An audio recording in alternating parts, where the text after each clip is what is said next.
Fire signs, tingnan po natin kung ano ang mensahe para sa iyo ngayong araw. Keep in mind po na ito ay general reading lamang, so hindi po lahat ay makaka-relate. So be open-minded. Sa mga hindi pa po nakasubscribe dito sa ating channel, please subscribe na po kayo. And palike na din po ng ating video. At sa mga nais pong mag-avail ng ating private readings, Lucky Stones and Amulet, makikita nyo po yung link sa description box below. Tarot Intentions by Aliana Reyes. Okay, tignan po natin kung ano ang mensahe para sa'yo. Fire signs. Energy mo ngayong araw. Kamusta ka ngayong araw na ito? We have 10 of Wands. Yan, may stress. Stress yung iba sa inyo. And for some of you naman po, pwedeng nag-exercise kayo. So, ang concern ninyo ngayong araw na to is your health, your wellness. Ayun yung pinapakita dito. So, medyo may struggling energy po dito para sa'yo. Fire signs ngayong araw. Yan. So, medyo stress nga po yung iba sa inyo. Marami yata kayong gagawin or pagod kayo. Yan po, ingatan nyo yung health ninyo. Kasi kung katawan ninyo yung nahihirapan, so baka magkasakit kayo dito. Okay? Tignan natin. Yung iba naman sa inyo, ang dami-dami yung extra job or side hustles ngayong araw. Tignan natin. So, napakasipag po ninyo at the same time. Kamusta naman ang family, ang bahay, fire signs? We have King of Cups. Okay, so ito. Could be, this is your father or your brother. Fire sign. So, nandun yung mafe-feel mo talaga na very concerned sila sa'yo. Ayan. Ngayong araw na ito. So, more on concerns yung pinapakita dito pagdating sa family mo. Pwedeng meron ding big announcement dito, yung father mo or your brother. Tignan natin. Pero, alam mo, feel mo yung support nila ngayong araw na ito. Pagdating naman sa mga friends mo, kamusta? We have the star. Okay, kung meron kang nakaalita na friend, ganyan, okay, or pinsan, yung iba po sa inyo, pwedeng magkabati na kayo dito. Meron ding i-offer sa'yo yung friend mo.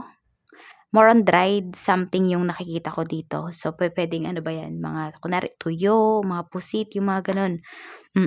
Pwedeng ito ay business niya. So, yan, may o-offeran ka niya dito. Or pwede rin naman, baka yan yung mga raragalo niya sa'yo. Fees offering niya sa'yo. Baka galing siya sa kung saan man, di ba, nag-travel siya. Tapos yan yung uwi niya sa'yo. Pasalubong niya ba sa'yo? Tignan natin, pagdating naman sa love life mo.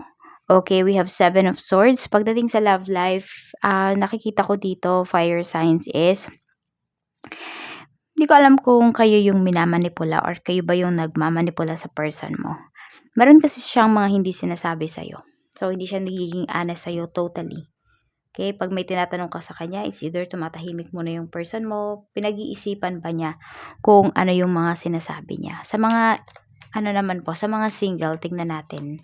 Sa mga single, we have King of Wands. So, ang kailangan ninyo dito ngayon is mag-ayos. Okay, talagang, ayun, no, baka yung iba sa inyo nga kaya kayo pawisan ngayong araw na to. Kaya parang nagbo-burn kayo dito ng calories. Kaya sobrang busy ninyo. Ayan, pwede kasi na inuuna nyo nga po talaga yung inyong sarili, you know, your physical appearance, yun yung pinapakita dito. So, mag-ayos daw kayo. Ito yung sinasabi ni Universe. Alam nyo, fire signs, charismatic naman talaga yung iba sa inyo or baka lahat kayo charismatic. Ayan, no. Kulang lang sa pag-aayos. Sa mga single po natin yan. Meron din dito, pwede na, yun, pwedeng isang kaibigan mo to baka may gusto sa'yo, fire sign. So, parang o-offeran ka niya ng kung ano-ano. I mean, regarding sa business, kunwari into business ka, yan yung mga ino-offer niya sa'yo. Kung into something ka naman, kung ano man yan, kape muna tayo. Yan. Kape tayo. So, asan na tayo? Nandito na tayo sa mga single. Okay, so ayun nga, mag-ayos kayo. Pwede rin na, yun nga, may kaibigan kayo. Sabi ko nga kung ano yung hilig din nyo, parang yun yung lagi niyang pinapront sa'yo. Yan yung pag kunwari, kausap mo siya. Basta kung ano yung interest mo, yun yung sinasabi niya sa'yo. Okay, tignan pa natin. Okay, pagdating naman sa career ba? Career? Nagtanong no money muna pala.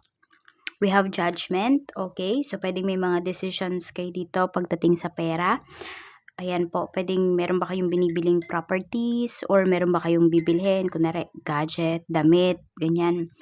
So, mga basic, yung iba po sa inyo, or yung mga wants ninyo. So, ngayon magde-decide kayo kung bibili nyo ba talaga or hindi. So, ayan po. Pwede rin, ayun, meron kayong marireceive na money coming from overseas. Pwede yan, depende yan kung ano yung business ninyo or baka may magbibigay lang sa inyo dito na kamag-anak kasi ito, meron ka supportive dito na kamag-anak. Oo, fire sign, so pwedeng bibigyan ka niya, papadalhan ka ng pera. Baka meron kayong mga kukuhanan ngayon sa mga remittance center or could be marireceive ninyo sa GCash ninyo and overseas siya.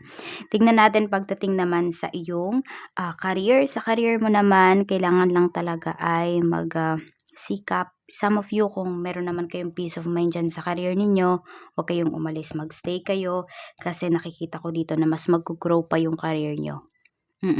Siyempre, kung alam nyo lang din naman talaga na ginagawa nyo yung best ninyo, 'di ba? So, ayan, meron kayo ditong magiging fruitful yan. Pero kasi iba sa inyo, naiinip na kayo dito pagdating sa inyong career. Tignan natin, ano ba yung yung energy naman pagdating sa iyong business. Sa business mo, napakaganda ngayong araw na ito. So, madaming blessings, okay, madaming clients, new clients po yung mga pinapakita dito. O kaya naman, mga dati mo ng client pero matagal na silang hindi ba bumibili sa'yo, ganyan. So, ngayong araw na to, ayan, makikita mo ulit sila. So, may mga familiar faces kang makikita ngayong araw. Tignan natin ano ba yung mga positive things na pwedeng mangyari sa'yo ngayong araw na ito. We have 8 of Wands. So, kung meron kang hinihintay dito na mensahe coming from someone, ayan po, magme-message sa'yo yung tao na to. Pwede rin yayain kanyang lumabas ngayong araw. Tapos, nakikita ko din kasi dito, may mga pagbabago.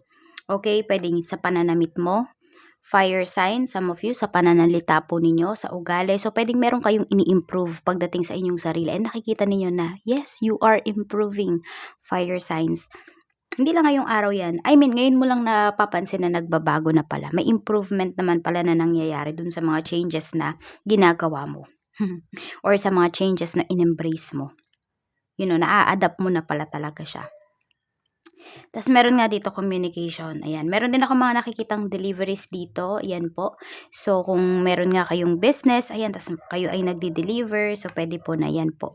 Marami kayong deliveries ngayon. Ayan o, ang ganda ng pera mo talaga. Sabi ko nga sa'yo, ayan o. Meron ka mga bibilhin. So, ayun, medyo mabilis ka lang magdesisyon ngayong araw na to. Siguro kasi ayaw mo nang palagpasin yung mga opportunities. Parang uunahin mo naman yung sarili mo.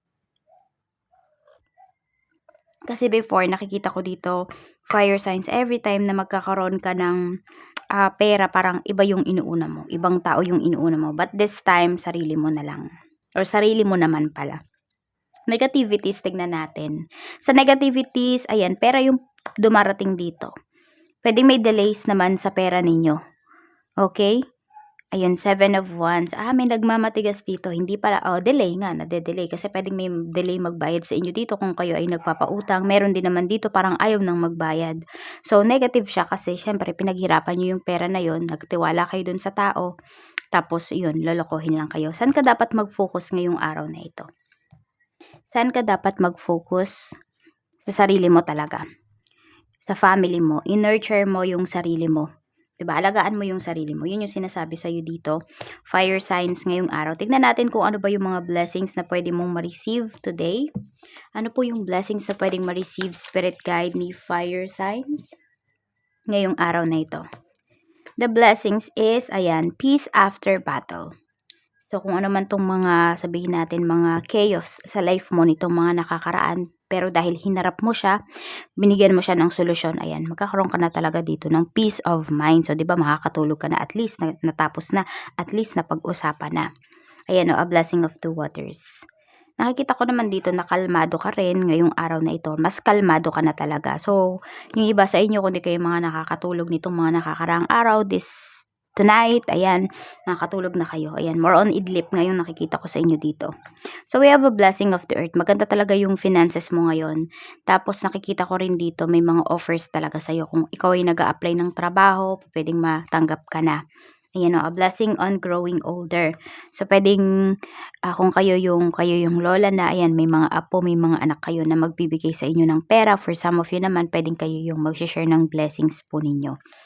We have a blessing on a new venture. So, pwedeng ito, bagong trabaho, bagong business.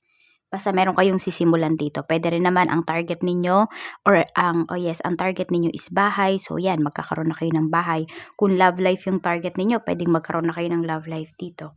Pero more on bahay yung nakikita ko sa'yo dito, fire signs. Kasi puwedeng sa bahay ninyo baka walang peace of mind. So, you want na talaga na, mag-solo. So, puwedeng magagawa mo yun, ayan. Wala naman yatang tututol sa'yo dito. Sabi ko nga sa'yo, very supportive yung family mo. We have number 46, 4, 38, 1, 20, and 41. Yan po yung inyong mga lucky numbers for today. At ang lucky color niya is green and blue. Nakita nyo naman, di ba? Pantay na pantay yung kulay niya. So, yan lang po. Maraming salamat. Mag-ingat po kayo always and more blessings to come. At maraming salamat nga po pala sa lahat ng patuloy na nanonood dito sa ating channel. More blessings to come po para sa inyo. Bye-bye!